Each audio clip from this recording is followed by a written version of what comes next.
Diolch yn fawr. Diolch yn ei tînod eto o Dduw am gyfle arall i ddod yma ger dy fron, ac i ni yn cyflwyno'n hoedfa i'th ofal di, ac yn gweddio bydde di yn trigarhau ac yn tywallt ysbryd arno. Tyr dim plith, i ni'n gofyn hyn oll trwy enw ac heiddiant i'n harglwydd Iesu Grist. Amen. Diolch ni ddechrau trwy ganu'r Emyr 200. Mae un uwchlaw pawb eraill drwy'r greadigaeth fawr i gyd sydd yn heiddi alw'n gyfaill ac a berir un o hyd. Brawd a anwyd un i yw erbyn cledu o bob rhyw. 200 ni sefyll uwchani.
Croeso'n gwasanaeth ar ôl yr oedfa fe fydd na luniaeth ysgafn drws nesaf yn y neuadd. Fydd ein cwrdd gweddi misol nesaf yn cael ei gynnal ar y dryden nos Iau o'r mis, sef Chwefror 16. Fydd yn hoedfa nesaf prynhawn Sul am hanner awr wedi 3 ac fe fydd Mr Brian Jones yn pregethu. Nawr, wrth i'r casgliad gael ei gymryd, gen i ganu tra'r ein heistedd Emyr 174, 174.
darlleniad o lyfr y Salmau, Salm 48. Salm 48 ac yn dechrau yn yr adnod gyntaf. Mawr yw yr arglwydd, a thra molianus yn ninas ein Duw ni yn ei fynydd sanctaidd. Tegwch bro, llawenydd yr holl y ddaear yw mynydd Seion. Yn yslysau y gogledd dinas y brenin mawr. Y Duw yn ei phalasau a dweinir yn amddiffynfa. Can iswele y brenhinoedd am gynullasant, eithant heibio ynghyd. Hwy a welsant, felly rhyfeddasant, brawychasant, ac eithant ymaith ar ffrwst. Dychryn a ddaeth arnynt yno, a dolir, megis gwraig yn esgor. A gwynt y dwyrain y dryllu longau y môr, megis y clywsom, felly y gwelsom yn unas arglwydd y lluoedd, yn unas ein Duw ni, Duw a'i sicrha hi yn dra gywydd. Meddyliasom o Dduw am dy drigaredd yng nghanol dy deml. Megis y mae dy enw o Dduw, felly y mae dy fawl hyd eithafoedd y tir. Cyflawn o gyfiawnder yw dy ddeheulaw. Llawyneched mynydd Seion ac ymhyfryded merched Jwda oherwydd dyfarnedigaethau. Amgylchwch Seion ac ewch o'i hamgylch hi, rhifwch ei thyrau hi, ystyriwch ei rhagfuriau, edrychwch ar ei phalasau, fel y mynegoch i'r oes a ddelo ar ôl. Canis y Duw hwn yw ein Duw ni byth ac yn dragywydd, fe antywys ni hyd angau. Bydde bendith Duw ar iair sanctaidd ef. Gydwch ni nawr droi at ein harglwydd mewn gweddi.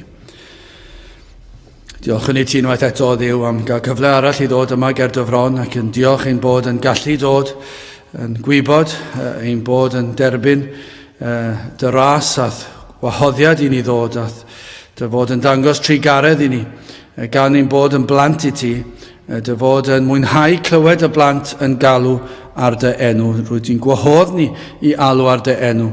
Ac i ni yn gallu dod yn hyderus gan ein bod yn dod trwy heiddiannau dy fab yn gwaredwr yr arglwydd Iesu Grist. Ac felly o Dduw, i ni'n diolch i ti o'r newydd, syl arall, cyfle arall i ymgynnull ynghyd, cyfle arall i alw arna ti, i ddod â'n mawl ac hefyd i ddod â'n deisyfiadau. Ond i yn diolch i ti am dy berson, i ni yn diolch i ti am edrych arno mewn dy drigaredd yn darparu ffordd i achawdwriaeth cyn seiliad y byd hyd yn oed i ti gynllunio ffordd i achawdwriaeth. O Dduw, mae'r pethau hyn yr i fawr i ni, maen nhw tu hwnt i'n deall ni, i'n hymgyffred, ond i ni yn diolch i ti ein bod yn gallu plygu lawr ger dyfron ac yn gallu dyfoliannu di am y fath i achawdwriaeth. Ac felly o Dduw, i ni yn gofyn i ti o'r newydd i ddod ac agosau ato ni, i agor ein llygaid i weld fwy o ryfeddodau yr efengil yma. I ni'n diolch i ti am agor ein llygaid yn y lle cyntaf, ond o Dduw, i ni yn gofyn am fwy o hyn, i ni cael fwy o olwg, i ni cael fwy o ddealltwriaeth, ac i ni fynwesu fwy dy berson o Dduw. I ni yn gweddio bydde di felly yn gweithio yn ein cylonau ni, beth bynnag bydd ein cyflwr ni heddi, i ni'n gofyn i ti weithio ynom ni i ddod yn un agosach ata ti. Os ydym yn blant i ti o Dduw, i ni yn gofyn i ti fadde ni am ein crwydro, ac i ti nerthu ni ac i ni'n tywys ni'n agosach ata ti, i ni fwynhau y cymdeithas closach gyda'n gwaredwr yr arglwydd Iesu Grist. Ond o Dduw, os na rai yma sydd ymhell o dy bethau di, ac erioed wedi blasu, erioed wedi gweld rhyfeddodau yr efengil, erioed wedi gallu clywed seiniau prydferth yr efengil sanctaidd, i ni yn gweddio Dduw ar ei ti agor ei llygaid a'i clistiau, a'i dealltwriaeth, ac o Dduw y bydd eu hawyd nhw hefyd, y bydd eu cylonau nhw'n cynhesu tuag ata ti. Felly o Dduw, i ni yn gofyn i ti weithio yn rymus, yn dy nerth sydd yn holl allu o Dduw. Mae dy allu yn holl allu, ac felly o Dduw, i ni yn gweddio y bydd y nerth di ar waith yn ein plith ni yma heddi. Ni'n gofyn i ti gadw hefyd yr un drwg i ffwrdd. I ni'n gofyn ar i ni brofi o dy agosatrwydd gyda ni yma yn ein hoedfa. I ni yn gofyn i ti i ni fod yn ymwybodol fod yr un drwg ymhell, ei fod ddim yn cael y caniatad hyd yn oed i ddod i'r lle hwn i ymyrryd yn dy waith di. Ni'n gweddio ar ei ti gadw ymhell i ffwrdd, ac o Dduw, na fydd ei meddyliau ni'n crwydro, na fydd na flinder corfforol yn dod yn llethol trosom ni. I ni mor ymwybodol o'r pethau hyn yn dod mor aml pan i ni yn dy gwmniad di yn yr oed fawn, ond o Dduw i ni'n gweddio a bydde di'n rhwystro y pethau yma sydd yn rhwystro yr enau tra'i ceisio dy wyneb di. Felly o Dduw, ter dy gweithio, bendithio ni nawr, paratoni ar gyfer wythnos arall. I ni yn cyflwyno bob cyfle byddwn ni'n ei gael i ymgynnull ynghyd. I ni'n gofyn am bob cyfle i rannu dy efengil gyda'r eraill. I ni'n gofyn am nerth i fyw fel ac y dylsem. Felly o Dduw, ter bendithio ni a bendithio dy bobl ar hyd a lled ein gwlad, tri garhaw wrthym. I ni'n gofyn hyn oll trwy enw ac heiddiant ein harglwydd Iesu Grist. Amen.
Dewch ni ganu emyn rhif 303, 3 pam, o pam bechadur cyndyn, pam y colli denaid drud. Mae dy greor heddiw'n gofyn pam yr ymgyndynu cyd. 3 gen i sefyll i'w chanu.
Bydd am ein testyn o'r salmau, Psalm 48 ar 10fed adnod.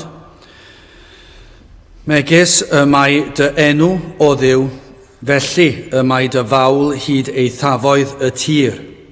Cyflawn o gyfiawnder yw dy ddeheulaw.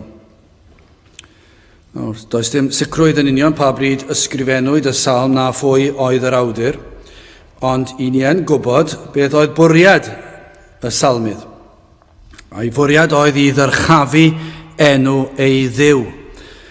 Am hyn yr oedd Duw wedi ei gyflawni yn barod yn hanes y bobl ac yn yr holl y ddigwyddiadau oedd wedi arwain at yr eiliad yma, ac am yr hyn y bydd yn ei gyflawni ar sail yr hyn yr oedd e wedi gyflawni a'i addewidion e, ac fe ddymuno ddyrchafu ei Dduw am y waredigaeth o ddwylo gelynion. Ni'n gweld yn yr adnod gyntaf, mawr yw yr arglwydd a thra molianus yn unas ein Duw ni yn ei fynydd sanctaidd. Bron iawn allech chi hyd yn oed ddadle, oni ddylen ni fod yn gweiddi y geiriau yma fel pobl fel cenedl sydd yn gallu deall yr hyn yr oedd pobl Dduw yn ei ddweud. Os fiodd na genedl yn y byd sydd yn gallu canu salm fel hon, yna ein gwlad ni yma yng Nghymru yw'r wlad honno.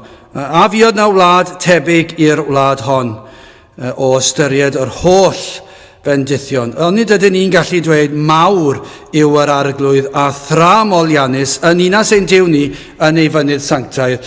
Gyda phobl Duw, gyda'r salmydd wrth edrych yn ôl ar hanes ei gwlad a hanes pobl Dduw, ond ni allwn ni hefyd dweud mae yna hanes i'n cenedl ni nad oes tebyg iddi yn holl wledydd y byd wedi bod hynny yw. Mae'n cyflwr ni yn dra wahanol erbyn hyn. Mae yna emyn fyddwn ni gobeithio ni chanu ymhen ychydig. Mawr oedd Crist yn rhagwyddoldeb, mawr yn gwisgo natur dyn, mawr yn marw ar galfaria, mawr yn meiddi angau ei hun, hynod fawr yw yn awr, brenin, nef a deiar lawr. Allwch chi ddychmygu'r salmydd, petai'r geiriau yna wedi cael eu cyfansoddi yn ystod dyddiau'r salmydd, mi fydda'r salmydd wedi dechrau, mawr yw yr arglwydd a thra molianus yn unas ein Duw ni yn ei fynydd sanctaidd, ac yna bydde wedi cario ymlaen, mawr oedd Crist yn rhagwyddoldeb. Byddwch chi dychmygu'r peth, maen nhw'n cyd-fynd. Ac yna mae'r salmydd yn rhoi cyngor gwych. Adnod 9, meddwl iasom o Dduw am dy drigaredd yng nghanol dy deml. Ond ni ddylen ni wneud hynny. Yma heddi, yr rhai ohono ni sydd yma, i ni feddwl, i ni ystyried, a ydyn ni wedi clywed am un mor fawr a hwn erioed o'r blaen. Un sydd wedi ac yn dal i ddangos trigaredd. A fiodd na un, ymhlith holl dduwie'r byd, yr rhai ffals, yr rhai y mae dyn wedi creu ac wedi dyfeisio, ymhlith holl grefyddau'r byd, a holl athroniaethau'r byd, a holl arweinyddion y byd. A fiodd un sydd yn dod yn agos at fawredd yr arglwydd. Mawr yw yr arglwydd. Os edrych naf i'r dwyrain draw, os edrych naf i'r de, ymhlith a fi neu yntau ddaw, does debyg iddo fe. Ydych chi'n gallu tystio hynny? Ydych chi'n gallu dweud, does debyg iddo fe? Ble bynnag yr edrychwch chi?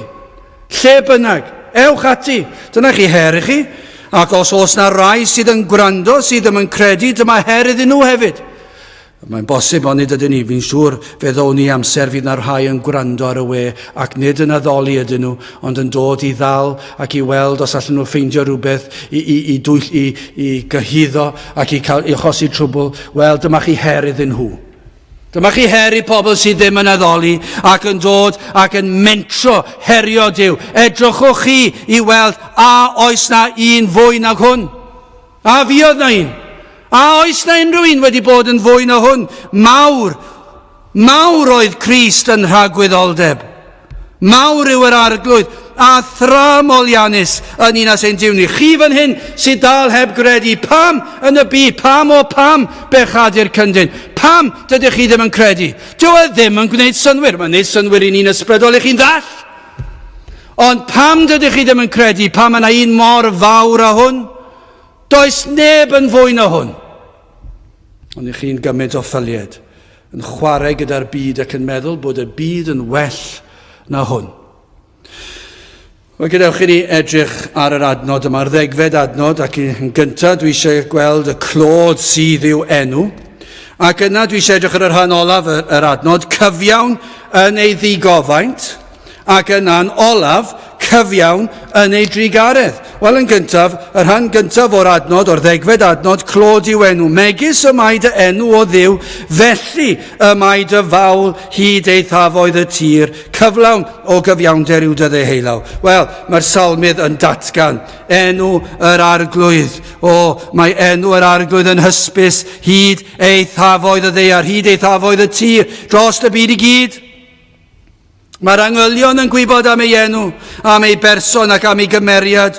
Mae'r holl fyd yn gwybod, maen nhw gyd wedi clywed amdano fe. Mi fyddai gwledydd cyfagos wedi clywed am weithredoedd yr arglwydd ac yn crynu ac yn ofni pobl Dduw. Mae ganddyn nhw Dduw sydd yn well na'n Duw ni. Mae gan yr Iddewon y Dduw, pan maen nhw'n gweddio, mae'n ateb. Ond i ni'n gweddio, ond Duw ni ddim yn gallu arogli hyd yn oed.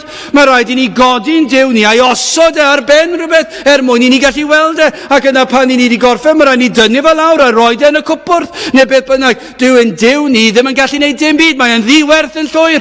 Ond mae Duw'r rhain, mae nhw'n gweddio ac mae'n rhoi buddigoliaeth iddyn nhw. Mae'n Duw nhw pan maen nhw'n dod i'r moroedd mae'n agor y môr. Ac mae'n dweud, yma i chi Dduw. Mae enwogrwydd y Duw yma wedi mynd hyd ei thafoedd y ddeiar. Mae'r disgrifiadau ohono, ei natur, ei nerth yn enwog. A petai dyn yn dawel am ryfeddod yr arglwydd, byddai'r ddeiar yn gweiddi allan ei glod. Does dim eisiau angylion, allech chi ddweud, wel mae'r angylion yn cael ei glod iddo. Mae dynion yn gwybod amdano fe ac yn dweud pa mor fawr yw e. Ond petai pawb yn dawel, mi fyddai'r ddeiar yn gweiddi allan ei glod. Chyw, Spurgeon yn dweud am fan hyn, mae e fel un yn gwrando ar sibrydau y môr wrth ddod â chragen i'r glist. Ydych chi roed i wneud na siŵr o fod fel plant? Chi'n dod â'r cragen i'r glist. A be chi'n clywed? Chi'n clywed y môr. I fod. Dyna be mae'n swndio fel. Mae'r môr yn sibrwd i'ch clust chi. Mae'r cragen yn creu rhyw fath o wyrgylch rhywsut ac mae'n swndio fel y môr. Ac felly, wrth edrych ar y greadigaeth, ceir synau'r ddeiar yn datgan clod i Dduw am ei ryfeddodau. Ydych chi wedi clywed? Chi wedi clywed sŵn cragen fel môr? Ydych chi wedi clywed sŵn sibryddion y ddeiar yn datgan rhyfeddodau Duw? Ydych chi roed i weld? Chi wedi bod yn cerdded lan y mynyddoedd o'r blaen? Ydych chi wedi cerdded lan Pen y Fan efallai? Ydych chi wedi cerdded lan y Wyddfa? Chi bod i ben yr Wyddfa ac yna'n gwrando ac yn edrych? Na'r falle na fydd yn sŵn corffod clywedol, bod chi'n clywed eich clust, ond yma yna rhyw sibrwd yna. Mor fawr yw Duw. Ac wrth i chi edrych ar yr awyr, wrth i chi edrych yn y nos ar y ser, mae'r ddeiar yn datgan clod i Dduw. Mae'r emyn fach yma ni'n canu yn yr ysgol, dwi wedi dyfynnu hi sawl gwaith. Beth yw mesur glas yn en? Beth yw maint yn en? Beth yw maint y ser uwch ben? Dweud mae'r bydoedd yn dy gliw, blentyn bach mor fawr yw Duw. Heno, pan ewch chi allan a gweld y ser, beth mae'r ser yn mynd i dweud ydych chi? Maen nhw ddim yn sibrwd, maen nhw'n gweiddi mor fawr yw Duw. Pan ych chi'n edrych ar yr awyr, os ych chi wedi bod mewn awyren, hyn o fwy o reswm, sut gall unrhyw un sydd wedi hedfa mewn awyren fod yn anffyddiwr? Pwy a oer? Os ewch chi fyny i'r uchelfannau hynny yn yr awyren ac yna i weld rhyfeddod yr awyr ac uwch ben y cymylau ac edrych lawr, mae'n anhygoel. Beth mae hynny'n dweud? Mor fawr yw Duw. Os ych chi wedi bod mewn roced, mae yna rhai wedi bod oes, a mynd i'r bydysawd, sut fedran nhw fod yn anffyddwyr? Dyna chi ddallineb. Beth yw iaith y blodau fyrdd, wena yn y meysydd gwyrdd? Dweud mae'r blodau teg ei lliw, blentyn bach, mor hardd yw Duw. Sut gall unrhyw un sydd yn plannu blodau ac yn edrych ar y petalau ac yn arogleio'r persawr sydd yn dod ohonynt, Sut fedra nhw beidio datgan mor hardd yw Duw?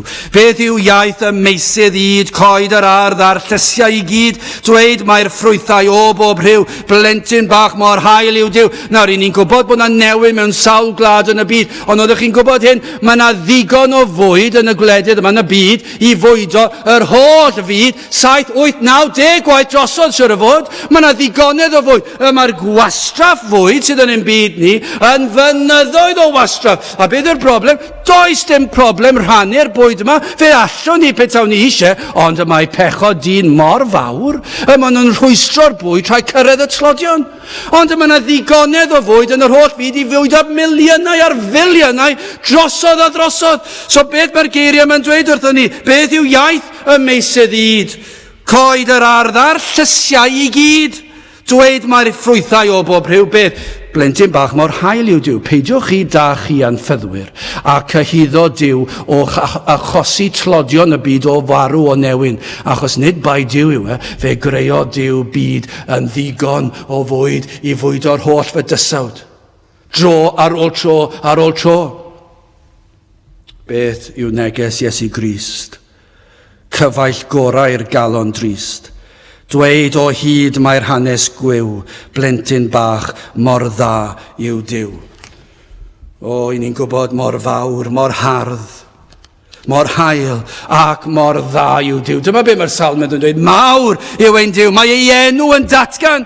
Bydde pobl Dduw wedi clywed am ei weithredoedd yn achub ei bobl yn y gorffennol ac felly o'i ddisgrifiadau o'i enw ac o'i weithredoedd fe llanwa hwn hwy a hyder wrth wynebu treialon newydd. Dyma beth oedd yn neud, roedd ei enw yn datgan ei nerth a allu I achub eto. Felly pan maen nhw'n clywed am yr hyn mae wedi wneud, yma roi hyder iddyn nhw wynebu'r hyn sydd I ddod. Gall Israel dystio I wirionedd a dibynadwyedd y disgrifiadau yma I chi'n gallu dibynnu ar y disgrifiadau o'i enw. Mae ei enw yn disgrifio ei gymeriadau, ond mae ei weithredoedd yn datgan bod yna wirionedd yn yr enw. Enwau megis El, y goruchaf, y cyntaf, yr un llawnerth, Elohim. I ni'n gweld nerth ein Duw yn y greadigaeth. Jehova ei fod yn Dduw y cyfamod, un sydd yn addo ac yn cadw ei addewid, un sydd yn gwbl hunan gynhaliol ac yn abl I ofalu am ei bobl, yn cyfamodi gyda'i bobl ac na alltdori ar ei gyfamod. Dyna chi hyder mae ei enw yn roed i'w bobl? Ef yw yr un holl a lluog. Dyna chi hyder yn gwynebu gelynion, yn gwynebu tristrwch a threialon. Pam sydd eisiau gwan galoni a digaloni? Pam? Mae ein Duw ni yn holl a lluog. Ystyriwch y disgrifiadau yma o'i enw felly, Jehova Jireh, fe fydd yn darparu. Dyna chi gysur I bobl wrth wynebu ar gyfwng, fe fydd hwn yn darparu ar gyfer ei bobl ef. Jehova Nisi, un a fyddai yn rhoi y fuddugoliaeth iddynt. Jehova Shalom, yr arglwydd ein heddwch. Dyna chi gysur sydd yn yr enw yna, yr arglwydd ein heddwch ni. Mae'n rhoi heddwch I ni rhwng Duw a dyn. Mae'n rhoi heddwch cydwybod I ni. Jehova sydd cenw. Yr arglwydd ein cyfiawnder. Fe yw ein cyfiawnder ni'n llwyd. Does dim cyfiawnder ganddo ni, ond ef yw ein cyfiawnder. Does dim syndod i'r salmydd ei fod yn cychwyn y salm yn clodfori'r arglwydd am ei fawredd ac yn dweud am ei enw sydd yn enwog ac wedi mynd ar hyd tiroedd y byd.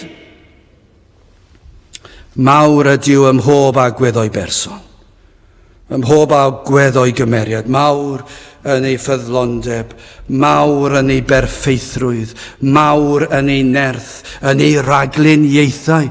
Nag yw ragluniaethau Duw yn un o pethau fwyaf rhyfeddol, ac mae e'n fawr.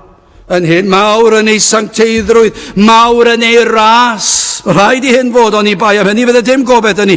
Mawr yn ei ddaioni, mawr yn ei swyddogaethau, mawr fel proffwyd, fel offeiriad ac fel brenin, mawr fel gwaredwr ac mawr fel bugail i'w bobl. Dyma chi fawr yw ein harglwydd ni. Felly rhai sydd yn gwrando ac efallai ddim yn addoli, cofiwch chi hyn. Mae'r un I chi'n gwrthwynebu yn fawr. A chi sydd yn gwrando ac yn gwrthod plygu glin, cofiwch chi hyn, y mae'r un i chi'n gwrthod plygu iddo yn fawr ac yn fwy na chi. Mawr yw Iesu yn ei berson, mawr fel Duw a mawr fel dyn, mawr ei degwch a'i hawddgarwch, gwyn a gwridog teg ei lun, mawr yw ef yn y nef ar ei orsedd gadarn gref, mawr yw Iesu yn ei swyddau, mawr fel archoffeiriad glân, ffeindies i'r pennill arall yma, mawr fel archoffeiriad glân, mawr fel proffwyd, mawr fel brenin, mawr fel bugail o fy mlaen, mawr yw'r gwaith Iesu a wnaeth, fe gaeth glod dros oesoedd maith. Ond nid yw hwnna'n ffitio'r salm? Fe gaeth glod dros oesoedd maith. Dyna be ddigwyddodd, dyna be mae'r salmydd yn ei ganu. Mae hwn mor fawr, mae'n cael yr holl fawl a'r holl glod. Gadewch i ni symud ymlaen. Mae e hefyd yn fawr, mae e hefyd yn gyfiawn. Yn ei ddigofaint. Wel, gwrandewch ar y geiriau yma, megis y mae Duw, megis y mae dy enw o Dduw, felly y mae dy fawl hyd ei thafoedd y tir, cyflawn o gyfiawnder yw dy ddeheulaw. Chi roed i ni ystyried y geiriau hynny. Cyflawn o gyfiawnder yw dy ddeheulaw. Mae dy law, ddeheulaw yn llawn, cyflawn, yn gorlifo a chyfiawnder. Be mae hwnna'n olygu? Coedd ar salmydd fod Duw yn llawn cyfiawnder yn ei holl berson, mawr yn ei gyfiawnder. Mae ei ddeheulaw yn llawn o gyfiawnder ym mhob ystyr y gair. Yn ei law, allwch chi ddychmygu'r teirn wialen ac yn ei law y cleddyf. Fel arweinydd a fel brenin, y mae e'n dal y teirn wialen. O, beth mae hynny'n ei ddweud wrthyn ni? Yno gallwn ni weld ar ei orsedd yn eistedd ac yn rheoli. A sut y mae e'n rheoli? Mae newydd ddweud wrthyn ni, yn gyfiawn, mae e'n gyflawn o gyfiawnder, mae e'n rheoli. Mewn modd sydd yn gyfiawn. Does dim twyll yn agos i'w rheoli fe. Mae popeth amdano yn gywir, yn deg ac yn gyfiawn. Yno yn ei law gwelir y deirn wialen lle ceir llywodraeth perffaith. Pob peth yn ei law yn berffaith ac yn gyfiawn. Mae popeth mae e'n wneud, pob peth mae'n ei reoli, pob penderfyniad mae e wedi wneud, mae ei benderfyniadau mae ei ddeddfau mae ei weithredoedd i gyd yn gyfiawn. Cyflawn o gyfiawnder. Hefyd yn ei law fe welir cleddyf, yno gwelir ei gadernid wrth gadw cyfiawnder. Hynny yw yn gyfreithlon wrth gadw'r gyfraith. Mae'r cleddyf yma fel arwydd ei fod yn gallu cadw'r cyfiawnder yma, fe all Duw ddial. A hynny yn llawn tegwch, ond hefyd yn llawn digofaint. Mae'n cyflawni'r hyn y mae yn ei fygwth. Pan y mae Duw, pan y mae'r arglwydd yn gyflawn o gyfiawnder, y mae e'n golygu, y mae e'n gallu dod ar digofaint i lawr ar bechadur mewn modd gwbl cyfiawn. Ioan 3:16, canes felly y caro Duw y byd fel yr rhoddodd fe ei unig anedig fab, fel na choller pwy bynnag a gredo ynddo ef, ond caffael ohono fywyd tragwyddo. Felly os na choller, os na chondemnir y sawl a gredo, dyna be mae'r adnod yna'n dweud, golyga hyn y bydd y sawl sydd yn gwrthod credu ei condemnio. Dyna be mae'r adnod yn ei olygu. Mae'r adnod yn un bositif cadarnhaol iawn, fel na choller pwy bynnag y gredo ynddo ef, ond os ych chi'n gwrthod credu, mae hynny'n golygu fe fyddwch chi'n colli allan. Os yn credu ac yn peidio colli allan, wrthod credu fe fyddwch chi'n colli allan. A beth yw'r colli allan? Condemnio, fe'ch condemnir chi. Ac felly mae'r arglwydd yn abol i ddod ar digofaint hyn i lawr ar y pechadur. Mae'n mynd i ac mae'n gallu dod â'i ddigofaint i lawr ar y pechadur. Rhaid i hyn fod. Ni all ein harglwydd ni wneud dim byd arall. Fe fyna ei gymeriad perffaith ei fod yn tywall ei ddigofaint ar y digred. I ni'n gwybod iddo osod cyfraith, fe osodod Duw safon, a nid yw'r nefoedd yn caniatáu dim brynt ni fynd mewn iddi. Does dim anghyfiawnder ynghlwm ag ef, ni all pechadur ddadlau anhegwch. Dwi'n ddim yn bosib, ni all fentro dweud na chafodd gyfle, o fi na rai yn dweud hynny ar y ddeiar, ond yn y dydd ofnadw hwnnw, fydden nhw ddim yn dweud e. Mae yna rai fan hyn yn dweud, dwi wedi trio credu, a dwi wedi gofyn, a dwi ddim wedi ateb, ac felly dwi'n mynd i'r byd. Wel, dyw hwnna ddim yn wir. Dydych chi ddim wedi trio credu, dydych chi ddim wedi gwir ceisio, ond yn sicr, bod chi'n dweud y nawr, yn y dydd ofnadw hwnnw, pan fyddwch chi'n dod wyneb yn wyneb, fyddwch chi ddim yn dweud hynny tro hynny. Ni allwch chi fentro dweud o fath beth. Na chafoch chi gyfle.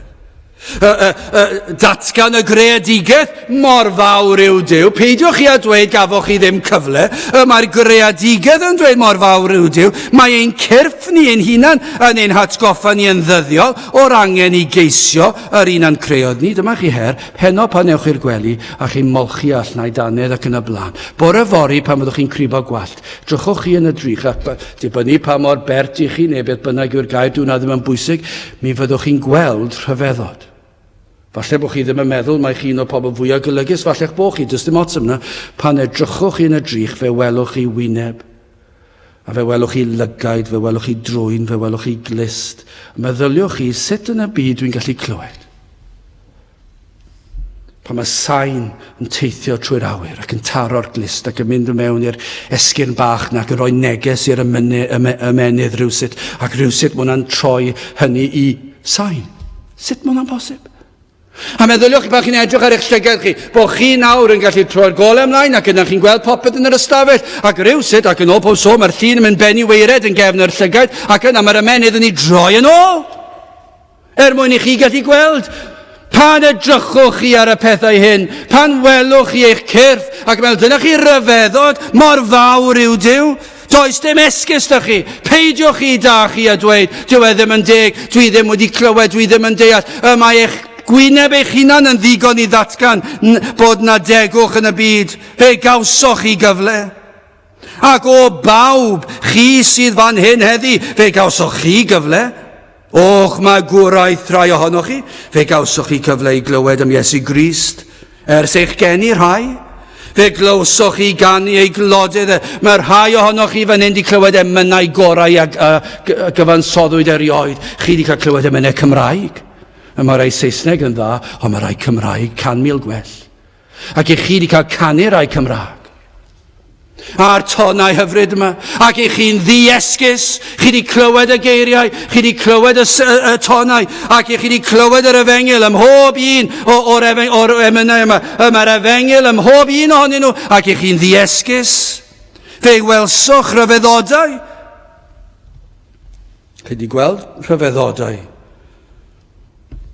Pan y mae wedi arwen ei blant ac yn darparu ar gyfer ei plant ac yn cysuro ei blant. Fe gawswch y cyfle o glywed am y groes. Rhai ohonoch chi yma wedi clywed am y groes. A pham sydd rhaid dod ato at droed y groes. O bawb yr ydych chi yn ddiesgus. Ni allwch chi gyhuddo Duw o anghyfiawnder. Allwch chi ddim mentro dweud bod Duw yn anheg. Ac ei fod yn anghyfiawn yn ei ymdriniaeth ohonoch chi. Pam cyflawn o gyfiawnder yw dy ddeheulaw. Ond yn y dydd ofnadw hwnnw, pan ddaw Crist yn ôl i farnu, cyfiawn fydd yr holl ddigwyddiadau ar y dydd hynny. Ni fydd camgymeriad. Ni fydd drysu un person am rywun arall. O, mae hwnna'n bosib ond diwe. Mae'n bosib ar y ddeiar bod rhywun wedi camgymeryd rhywun am fod yn ddrwg weithredwr ac nid nhw oedd ac mae rhywun yn cael ei garcharu ac yn cael cosb ar gam. Fydd hynny ddim yn digwydd. Ni fydd yr un yn cael ei ddrysu. Fydd yr holl ffeithiau yno. Fe fydd yr holl ddata. Dyna chi air sydd yn drysu rhywun mewn ysgolion. Data. Mae'n ddigon i neu chi'n sal i rando ar y peth. Data yw popeth, dim person, dim mwy. Beth yw'r scores mae pawb yn ei gael? Wel, os i ni eisiau mynd ar term data yn y byd tragwyddol, fydd y data i gyd yno. Fe fydd y gyd lawr. Pob un gair croes y dywedwch chi. Pob un weithred hunanol. Pob un peth brwnt hwnt y dwedwch chi neu freuddwydio chi. Fe fydd y cyfan yna, fe fydd yr holl wybodaeth, fe dim un ar goll. Fydd y pethau i chi'n meddwl na welodd neb. Fe fydd Duw yn gwybod y cyfan. Fydd y ffeithiau yna, ac yno fe fydd yn datgan. Pob un achlysur y cawsoch chi feddwl amdano yw geisio o lawr ar y rhestr. Fe fydd y cyfnodau hynny, fe fydd syliad i'r rai ohonoch chi, prynhawn Sul, bore Sul, nos Sadwrn, gwersylloedd. Fe fydd yr holl gyfleoedd hynny y gwrthodwch i air Duw. Yr holl gyfleoedd hynny. A phryd hynny yn y dydd ofnadw ar ôl darllen y cyfan, fe gyhoedda yr amgylchiadau darparodd y byddai'n peri chi geisio, ond i chi droi i ffwrdd. Fydd yn dweud, nid yn unig chi wedi clywed, dwi wedi rhoi cyfle ar ôl cyfle i chi geisio fy ngwyneb i. Fe nes i roi rybuddion ar ôl rhybydd i chi, ac fe wrthodoch chi, fe gafoch chi salwch, a fe wrthodoch chi geisio damweiniau i eraill, ac wrthodoch chi geisio tristwch yn eich bywyd, ac dal be wnaethoch chi troi cefnannau yng nghanol tristwch bywyd, be wnaethoch chi troi i'r byd, nid troi ata i, be ddylsech chi fod wedi wneud, ceisio fy ngwyneb i, ond ni geisioch chi fy ngwyneb i, be wnaethoch chi beio Duw am eich tristwch chi.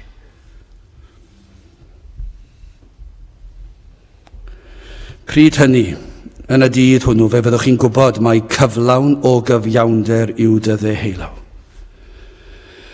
Yn fuan iawn yn y broses, i ddweud y gwir, yn syth, yn ni ddyfarn. Yn syth, fe fyddwch chi'n gwybod mai cyflawn o gyfiawnder yw dy ddeheulaw. Ei fod yn gwbl gyfiawn yn ei farnedigaethau. Fe fyddwch chi'n deall, ac fe fyddwch chi'n cytuno. Fe fyddwch chi'n cytuno y cawsoch chi bob cyfle, ac eto gwrthod. Chymod, yn y cwrdd gweddi nos Iau, fe ddarllenes i Salm 28, ac yn yr adnodau yma, adnod 4 a 5, dyro iddynt yn ôl ei gweithred, ac yn ôl drygioni ei dychmygion. Dyro iddynt yn ôl gweithredoedd ei dwylo, tal iddynt ei heiddedigaethau, am nad ystyriant weithredoedd yr arglwydd. Na gwaith ei ddwylo ef, y dynistria ef e hwynt, ac nis adeilada hwynt. Pam fe fydd yn gyflawn yn ei gyfiawnder?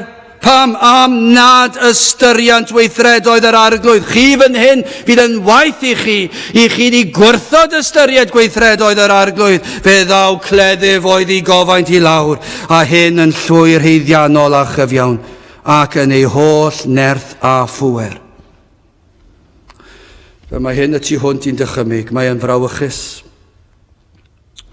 Ond dyma y mae gair Duw yn ei ddatgan. A dyma mae ei berson yn mynnu. Y daw hyn maes o law, fe ddigwyddydd hyn. Ac fe fyddwch chi yn cael ei weld. Mae cyflawn o gyfiawnder yw dy ddeheulaw. Ei fod yn gwbl gyfiawn. Ym mhob peth yn ei ddigofaint. Wel, i orffen. Y mae e hefyd yn gyfiawn yn ei drigaredd. Yn yr un modd y mae yr arglwydd yn gyfiawn yn ei ddigofaint ac yn condemnio y pechadur, ac na all yr un enaid ei gyhuddo fod yn anghyfiawn. Felly y mae hefyd yn gyfiawn yn ei faddeuant a'i drigaredd. Yn y modd y delia yr arglwydd ar edifeiriol, y mae yn gyfiawn. Ar y wyneb ymddengys na all hyn fod, efallai byddwch chi'n meddwl, sut gall hyn fod? Allwch chi falle deall, bod y byd yn gwrthod hyn, ond mae'r rhaid i chi ddweud, fedra i ddeall sut y gall yr arglwydd fod yn gyfiawn yn ei ddigofaint. Mae hwnna'n gwneud synwyr. Mae dyn mor bechadurus, mae dyn wedi gwrthod yr Efengil, ac felly mae'r gosb sydd yn dod yn gyfan gwbl cyfiawn. Mae'n gwneud synwyr, dwi'n gallu deall hynny. Does dim, i ddweud y gwir, fedrwch chi ddim dadlen erbyn hynny, bod y byd yn dod. Hwnna ddim yn ei synwyr. Mae'n ei gwbl synwyr, mae cyfiawn yw yr arglwydd yn ei ddigofaint, ond yn gyfiawn yn ei drigaredd. Sut gall hyn fod? Ar yr wyneb ymddengys fel rhywbeth sydd yn amhosibl. I fod yn gwbl gyfiawn, rhaid iddo farnu a chosbi, ac wrth edrych ar ei berson, rhaid iddo gosbi. Y mae'r arglwydd yn berffaith, ac y mae'n gyfiawn. Mae rhaid cosbi am dragwyddoldeb, dyna yw difrifoldeb pechod. Y rhai sydd yn dadle yn erbyn hyn, yr rheswm maen nhw'n dadle achos nid ydynt wedi gweld tywyllwch pechod. Ond i ni'n darllen fan hyn, y mae'r arglwydd yn llawn o gyfiawnder.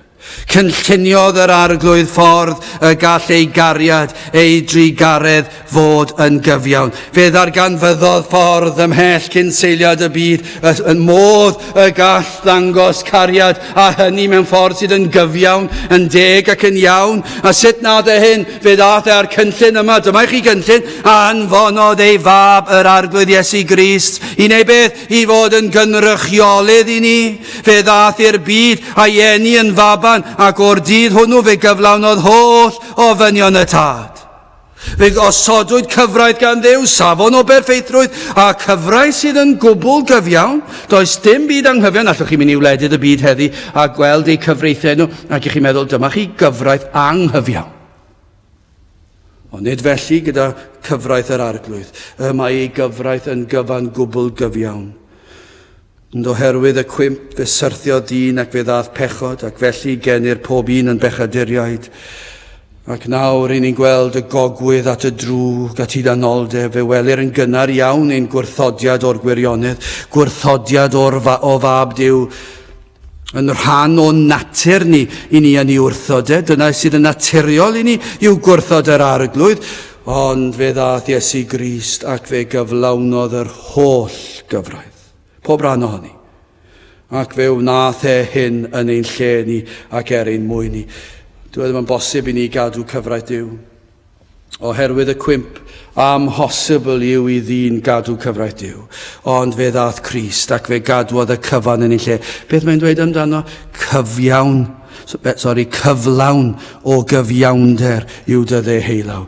Llawn o gyfiawnder yw ei lywodraeth. Fe ddarparodd yr cyfiawnder angenrheidiol i ni, ond hefyd fe ddeliodd ar gosb. I ni'n gweld fe nath Iesu Grist dod ac fe fuodd e fyw bywyd perffaith, ac mae'n dweud fe na i fyw y bywyd sydd i hangen arnyn nhw. Mae angen perfeithrwydd arnyn nhw. Fe fydda i fyw y bywyd perffaith yn ei lle. Ond mae rhywun yn gweiddi, ond mae rhaid cael cyfiawnder, rhaid cael cosb am ei pechod. Dyw rhoi cyfiawnder ddim yn ddigon. Rhaid cosbi'r hyn wnaethon nhw cyn.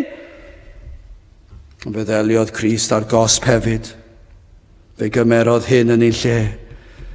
Dyna yw arwydd y cad y groes. Nid damwain oedd y groes. Nid oedd rhaid i Dduw ailfeddwl ei gynllun ar ôl i Iesu Grist cael ei groesoelio. Dyna beth dwi'n credu bydd yr rhai capeli'n pregethu. Dwi'n credu bydden nhw'n meddwl mae'r rhaid bod Duw wedi gofod ailfeddwl pethau ar ôl i Iesu Grist cael ei ladd ar y groes. Nid felly. Sut allwch chi ddweud y fath beth? Dyna oedd cynllun Duw. Fe ddath Iesu Grist i farw.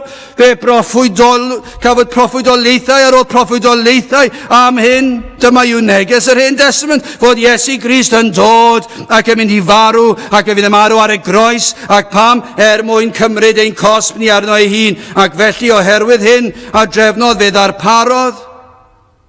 Fe all pechadur dderbyn maddeuant. Oherwydd beth mae Iesu Grist yn ei wneud, mae modd i bechadur dderbyn maddeuant. Mae Duw yn gallu maddau oherwydd Iesu Grist gyflawni'r cyfan yn ei lle. Mae achubiaeth y pechadur yn gwbl gyfiawn. Mae'n gyfan gwbl gyfiawn. Yn gyfreithlon felly. Does dim anghyfiawnder yma. Mae e wedi bodloni'r tad. Mae'r cyfan yn iawn ac yn hapus. Mae'n edrych ar yr cynllun ac mae'n gyfan gwbl gyfiawn. Mae'r gyfraith wedi cael ei fodloni. Mae ei law estynedig yn llawn cyfiawnder. Mae wrth iddo mestyn allan i'ch achub chi. Mae ei drigaredd yn datgan ei fod yn llawn cyfiawnder. Mae rhai ohonoch chi fel hyn, bron iawn allwch chi ddychmygu mewn oedfa fel hyn, a mae yna rhai ohonoch chi falle sydd ddim eisiau gwrando, ddim yn gwrando, ac yn gwneud pob math o bethau. Os nad ydych chi'n chwarae gyda rhywbeth o'ch blaen chi, fe fyddwch chi'n chwarae gyda rhywbeth yn eich pen chi. Dwi ddim yn gwybod, mae ffonau symudol, mae clus ffonau, sa'n gwybod erbyn hyn, siwr o fod, fi'n rhyw declyn bach, fyddwch chi'n gallu rhoi yn eich clust a dod i'r capel, a fi ddim rhaid i chi gwrando gair o'r pregethwr. Ond chi'n gwybod beth gall ddigwydd, hyd yn oed tra bod chi'n rhoi pethau yn eich clustiau chi mwyn peidio gwrando. Fe all Dduw ymestyn i law a'ch siglo chi. A fydd ei law estynedig yn datgan ei gyfiawnder. Mae ei law yn llawn cyfiawnder yn eich deffro chi ac yn eich siglo chi i'w wrando. Mae person, mae enw Duw yn datgan, mae cyfiawn i'w ei achubiaeth. Dim syndod i'r emynydd ddisgrifio Iesu Grist fel hyn. Mawr oedd Iesu yn yr arfaeth. Mawr yn y cyfamod hedd, mawr y methlem a chalfaria, mawr yn dod i'r lan o'r bedd, mawr iawn fydd efryw ddydd pan ddatgyddir pethau cudd. Fe fydd y dydd yn dod pan datgyddir y pethau cudd yma, mae mawr iawn fydd. Yr arglwydd Iesu Grist, yr un sydd yn llawn cyfiawnder, mae ar ddeheulaw Duw yn dyw e. Fe yw Crist. Ganon ni gynnau pam, o pam bechadur cyndyn, pam y colli denaid drud. Mae dy greuwr heddiw'n gofyn, pam yr ymgyndynu cyd. Pam i chi'n gwrthod? Pam i chi'n parhau i droi cefn ar yr efengil? Pan y mae yr arglwydd yn llawn cyfiawnder yn ei ddigofaint ac yn ei faddeuant ac yn ei drigaredd ac yn ei gariad. Megis y mae dy enw o Dduw. Felly y mae dy fawl hyd ei thafoedd y tir. Cyflawn o gyfiawnder yw dy ddeheulaw. Gadewch i ni weddio. O Dduw, i ni yn diolch i ti am dy air, i ni yn diolch i ti am dy drigaredd ac am dy gyfiawnder. Ac i ni yn diolch i ti am dy fraich estynedig sydd yn ymestyn allan at y pechadur ac yn datgan. Mae Duw llawn trigaredd wyt. Ac felly o Dduw, i ni'n gweddio y byddu di trwy nerth yr ysbryd glân wedi ysgwyd rhyw enaid heddiw ac wedi deffro nhw o'i trwmgwsg ac wedi agor ei llygaid i weld trafeddodau yr efengil. Tyrd gweithio yn rymus yn ein plith gan mai ti yw ein Duw holl alluog. I ni'n gofyn hyn oll trwy enw ac heiddiant ein harglwydd Iesu Grist. Amen. Gadewch i ni orffen ein gwasanaeth trwy ganu'r emyn. Ni newid i ddyfynu 197, mawr oedd Crist yn rhagwyddoldeb. 197, gen i sefyll i'w chanu. Free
A nawr bydde di ras ein harglwydd Iesu Grist a chariad Dyw a chymdeithas yr ysbryd glân fod gyda chwi oll hyd byth.